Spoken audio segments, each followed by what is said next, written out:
یہ کہانی ہے 3 ہم نام بھائیوں کی۔ کہتے ہیں کہ کسی جگہ ایک شخص رہتا تھا جس کے 3 بیٹے تھے اور تینوں بیٹوں کے نام عبداللہ رکھے ہوئے تھے، حتیٰ کہ اسے مرض الموت نے آن لیا۔ اس نے اپنے تینوں بیٹوں کو بلا کر وصیت کی کہ عبداللہ کو وراثت ملے گی، عبداللہ کو وراثت نہیں ملے گی اور عبداللہ کو وراثت ملے گی۔ اس کے ساتھ ہی اس کی روح قبض ہو گئی۔ وہ خود تو فوت ہو گئے لیکن اپنے بیٹوں کو حیرت میں ڈال گیا کہ کیسے فیصلہ کریں کہ کن 2 عبداللہ کو وراثت ملے گی اور کس ایک عبداللہ کو وراثت نہیں ملے گی۔ تینوں نے فیصلہ کیا کہ شہر جا کر قاضی سے اپنا مسئلہ بیان کریں اور اس سے کوئی حل مانگیں۔ تینوں اپنے زاد راہ کے ساتھ شہر کے لیے عازم سفر ہوئے۔ راستے میں انہوں نے ایک ایسے شخص کو دیکھا جو اپنی کسی گمشدہ چیز کو تلاش کرتا پھرتا تھا۔ ان بھائیوں کے پوچھنے پر اس نے بتایا کہ اس کی اونٹنی گم ہو گئی ہے جسے وہ تلاش کرتا پھر رہا ہے۔ ایک عبداللہ نے پوچھا کہ کیا تیری اونٹنی ایک آنکھ سے کانی تھی؟ اس آدمی نے کہا کہ ہاں ایسا ہی تھا۔ دوسرے عبداللہ نے پوچھا کہ کیا تیری اونٹنی ایک ٹانگ سے لنگڑی تھی؟ تو اس آدمی نے جلدی سے کہا کہ بالکل صحیح، میری اونٹنی واقعی ایک ٹانگ سے لنگڑی تھی۔ تیسرے عبداللہ نے اونٹنی کے مالک سے پوچھا کہ کیا تیری اونٹنی کی دم کٹی ہوئی تھی؟ تو اس نے خوشی سے کہا کہ بالکل ٹھیک، میری اونٹنی کی دم بھی کٹی ہوئی تھی، بس اب جلدی سے بتا دو کہ میری اونٹنی کہاں ہے۔ تینوں عبداللہ نے مل کر جواب دیا کہ بخدا ہمیں آپ کی اونٹنی کے بارے میں کوئی علم نہیں، ہم نے اسے ہرگز نہیں دیکھا۔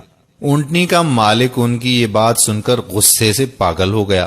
اس نے فیصلہ کیا کہ ان تینوں کو کھینچ کر قاضی کے پاس لے جائے۔ اسے پورا یقین تھا کہ اس کی اونٹنی کو یہ تینوں ذبح کر کے کھا چکے ہیں اور اب اپنے جرم کو چھپانے کے لیے جھوٹ بول رہے ہیں۔ اونٹنی والے نے جب تینوں کو اپنا ارادہ بتایا تو انہوں نے کہا کہ ہمیں کوئی اعتراض نہیں، کیونکہ ہم خود بھی قاضی کے پاس ہی جا رہے ہیں۔ جب یہ چاروں قاضی کے پاس پہنچے تو اونٹنی والے نے قاضی سے اپنا قصہ بیان کیا۔ قاضی نے ان تینوں سے کہا کہ جس طرح تم تینوں نے اونٹنی کی نشانیاں بتائی ہیں، اس کا ایک ہی نتیجہ نکلتا ہے کہ اونٹنی تم تینوں کے پاس ہے۔ بہتر ہے کہ تم اپنے جرم کا اعتراف کر لو۔ پہلے نے کہا کہ جناب عالی، ہم نے اونٹنی تو نہیں دیکھی تھی، ہاں البتہ اونٹنی کے آثار ضرور دیکھے تھے۔ جب میں نے اس سے کہا تھا کہ تیری اونٹنی ایک آنکھ سے کانی ہے تو میں نے دیکھا تھا کہ راستے کے ایک طرف کا گھاس تو خوب چرا ہوا تھا مگر دوسری طرف کا ویسے ہی بامان موجود تھا۔ اس کا ایک ہی مطلب تھا کہ اس شخص کی اونٹنی ایک آنکھ سے کانی رہی ہوگی۔ دوسرے عبداللہ نے کہا کہ میں نے دیکھا تھا کہ راستے میں 3 قدم تو گہرے لگے ہوئے ہیں جبکہ چوتھا قدم زمین پر معمولی پڑا ہوا تھا، جس کا مطلب بس اتنا ہی تھا کہ یہ جانور لنگڑا بھی تھا۔ تیسرے عبداللہ نے کہا کہ اونٹ جب راہ چلتے ہوئے اپنا گوبر گراتے ہیں تو دم سے ادھر ادھر بکھیر دیتے ہیں، جبکہ ہم جس راہ سے آئے تھے وہاں پر گوبر ایک ہی لائن میں سیدھا گرا ہوا تھا، جس کا ایک ہی مطلب ہو سکتا تھا کہ اونٹنی کی دم کٹی ہوئی ہے جو اپنا گوبر دائیں بائیں نہیں پھیلا پائی۔ قاضی نے بغیر کسی دیر کے اس آدمی کی طرف دیکھا اور کہا کہ تم جا سکتے ہو، تمہاری اونٹنی ان لوگوں کے پاس نہیں ہے اور نہ ہی انہوں نے اسے دیکھا ہے۔ اونٹنی والے شخص کے جانے کے بعد ان تینوں بھائیوں نے قاضی سے اپنا قصہ بیان کیا، جسے سن کر قاضی بہت حیران ہوا۔ ان تینوں سے کہا کہ تم آج کی رات مہمان خانے میں ٹھہرو، میں کل تمہیں سوچ کر کوئی حل بتاؤں گا۔ یہ تینوں مہمان خانے میں جا کر ٹھہرے تو انہوں نے محسوس کیا کہ ان کی نگرانی کی جا رہی ہے۔ کچھ دیر کے بعد ان کے لیے کھانا لایا گیا جو گوشت کے پکے ہوئے سالن اور روٹیوں پر مشتمل تھا۔ پہلے نے کھانے کو دیکھتے ہی کہا کہ یہ سالن کتے کے گوشت کا بنا ہوا ہے۔ دوسرے نے کہا کہ روٹیاں جس عورت نے پکائی ہیں وہ حمل کے ساتھ اور پورے دنوں سے ہے۔ تیسرے نے کہا کہ یہ قاضی حرام کی اولاد ہے۔ بات جا کر قاضی تک پہنچ گئی۔ اس نے تینوں کو دوسرے دن اپنی عدالت میں طلب کر لیا اور تینوں سے مخاطب ہو کر کہا کہ تم میں سے کس نے کہا تھا کہ یہ کتے کا گوشت پکا ہوا ہے؟ پہلا بولا کہ میں نے کہا تھا۔ قاضی نے باورچی کو بلوا کر پوچھا تو اس نے اعتراف کیا کہ پکانے کے لیے کچھ نہیں تھا، تو اس کو شرارت سوجی اور اس نے کتا مار کر اس کا گوشت پکایا اور ان کو کھانے کے لیے بھجوا دیا۔ قاضی نے پہلے سے پوچھا کہ تمہیں کیسے پتا چلا کہ یہ گوشت کتے کا ہے؟ تو اس نے بتایا کہ گائے، بکری یا اونٹ کے گوشت کے نیچے چربی لگی ہوتی ہے، جبکہ یہ سارا چربی نما تھا جس کے نیچے کہیں کہیں گوشت لگا ہوا تھا۔ قاضی نے کہا کہ تم وہ عبداللہ ہو جس کو اپنے باپ کے مال سے وراثت ملے گی۔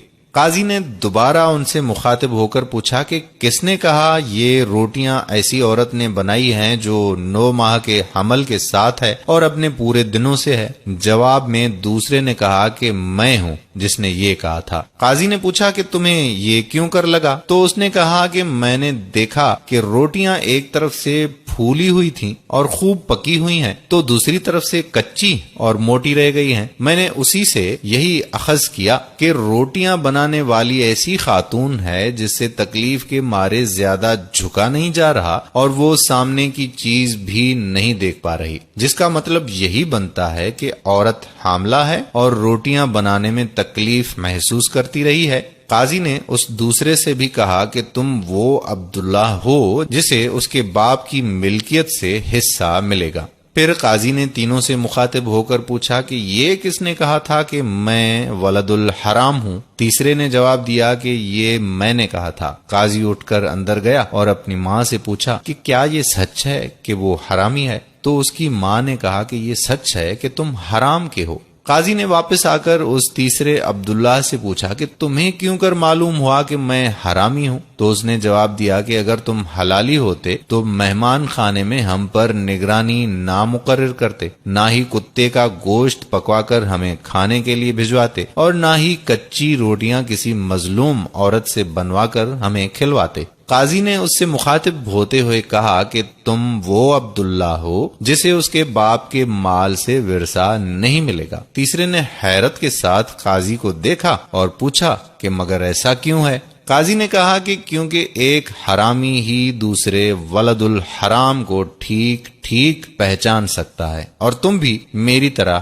حرام کی اولاد ہو۔ وراثت پانے والے دونوں عبداللہ اپنی ماں کی طرف لوٹے اور دریافت کیا کہ ہمارے تیسرے بھائی کا کیا ماجرا ہے؟ تو ان کی ماں نے کہا کہ تمہارا باپ ایک بار صبح کی نماز پڑھنے مسجد گیا تو اس عبداللہ کو دروازے پر رکھا ہوا پایا تھا، اسے گھر لایا، اس کا نام بھی تم دونوں جیسا یعنی عبداللہ رکھا اور اس کی پرورش کی۔ تو دوستو ایسی ہوتی ہیں عربوں کی حکایتیں جن میں حکمت کے